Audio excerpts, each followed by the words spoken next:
Mr. Chakrabarti, thank you so much, sir, for taking our time to speak to NewsX. I want to understand from you firstly your first thoughts on the budget. All round a good budget, in my opinion. I think the emphasis and the intent of the government shines through. Clearly, the larger and the long-term intent to create a developed economy and with inclusiveness as its cornerstone. Talking about the four groups that the government emphasizes on: poor, youth, women, and farmers, that is credible. And it's a continuation and consistency with which they have been doing it for the last few years. So that's good. Infrastructure continues to be a focus, and that will have ripple effect across the economy. That's a positive. What I like most about it is corporate India suffers from this talent pool problem. And that gets addressed through this proposal to have a 1 crores worth of this youth, which will be going through a scheme of internship, working for top companies. I think as a contributor to this program, as well as a beneficiary of that program, I think corporate India will definitely be finding it beneficial. That's at a macro level. Otherwise, I think the macro numbers per se are looking good. As real estate, I love the fact that as a real estate industry, I love the fact that there is serious amount of intent which is displayed through the proposition on the land reforms, through the proposition of brownfield development of cities. The details are, of course, something we need to wait for, but I think those are good. And the convergence of the rates that they did on the LTCG, bringing it down to 12.5% and bringing it at par with other asset classes, that I think is pretty good. The secondary transaction and the churn in real estate assets will happen, which is always good from real estate asset mobility perspective for people.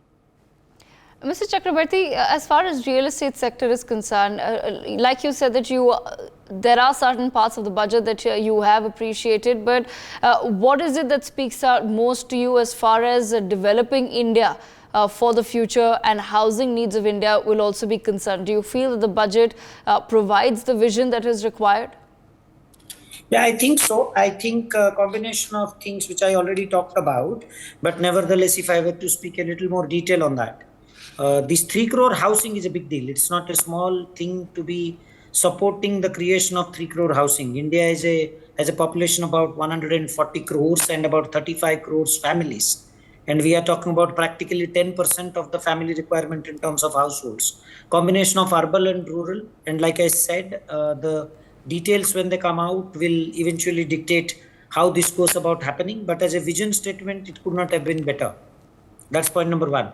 The brownfield development of cities, many of our cities need to be reinvented. They were designed at a particular point in time, in some cases several hundred years ago, in some cases probably 100 plus years ago. The infrastructure in those cities, the ease of living, the way it developed in the past requires us to revisit some of that, so that ease of living in cities improves.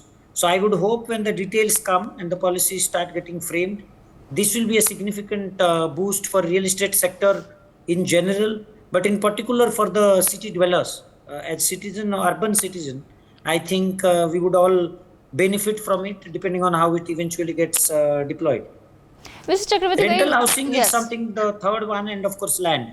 Rental housing, we have been hearing about it for long. I think, again, as we execute on rental housing, it is a crying need, particularly in urban sector. And with urbanization growing pretty rapidly, and with this kind of Viksit Bharat aim that we are doing, I expect urban housing to be growing faster and faster. And hence rental housing needs to be the one which helps in making sure that the early movers or the steady movement of people from rural or semi-urban to urban needs to be accommodated initially through rental housing. So that's a critical one from a policy perspective to be cracked.